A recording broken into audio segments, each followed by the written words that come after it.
Men iltimos qilmoqchi edim, hozir 937 bo'yicha xatlov bo'lyapti. Yurtdoshlarimiz bu xatlov cho'zilib ketishi ham yoki tezroq yakuniga yetishi ham o'sha aholimizga bog'liq. Qanchalik o'sha ko'mak ko'rsatib, yordam berib, o'sha uyni hujjati bormi, yo'qmi, nima bo'lishidan qat'iy nazar kadastr xodimlari kelganda o'sha mas'ullar bilan birgalikda ularga amaliy yordam berishsa. Amaliy yordam nimadan iborat?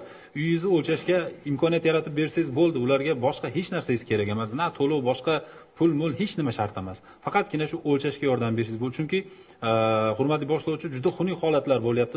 Endi mayli aytamiz, iloji yo'q, hatto xodimlarimizni it quvgan, itini qo'yib yuborgan, tishlagan holatlari ham bor. Ochiqni aytaylik mana. Shunaqalari ham bo'lyapti. Endi sizni uyingizni hujjatini qilib berish maqsadida yaxshi niyatda boryapti. Bizni xodimlarimiz amaliy yordam bersanglar maqsadga muvofiq bo'ladi. Keyingi masala bu yerni asrashimiz masalasi. Bunga ham befarq bo'lish kerak emas. Bugungi yer bu ertangi avlod yeri. O'zi aslini oladigan bo'lsak, bu bizning yerimiz emas. Bu ertangi mana shu tuproqda yashaydigan avlodning yeri. Ularga yaxshi holatda yetkazib berish ham yoki talon-toroj qilib tashlash ham mana shu o'zimizga bog'liq. Atrofingizda birorta noqonuniy qurilma bormi yoki aniqlanyaptimi, noqonuniy paydo bo'lyaptimi, befarq bo'lish kerak emas.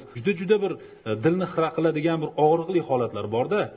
Mayli tushunasiz qishloq xo'jaligi yeri, mayli tushunasiz davlat zaxirasidagi yeri, tushunasiz mayli maktablarning yerlari o'zlashtirib olish holatlari bor.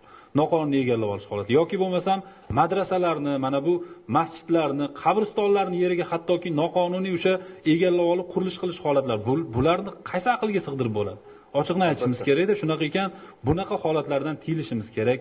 Imkoniyat bor. 2018-yil 1-maygacha bo'lgan holatlar ko'rib chiqilyapti. Shunaqa ekan, yurtdoshlarimizdan iltimos qilamiz yana bir bora, bundan buyog'iga noqonuniy qurilish qilmang. Birinchidan, qurilish qilish oson emas, arzon emas. Ikkinchidan, u ertaga huquqiy mana bunaqangi jazo oqibatlariga olib keladigan bo'lsa, birinchidan cho'ntagingizga katta zarar bo'ladi.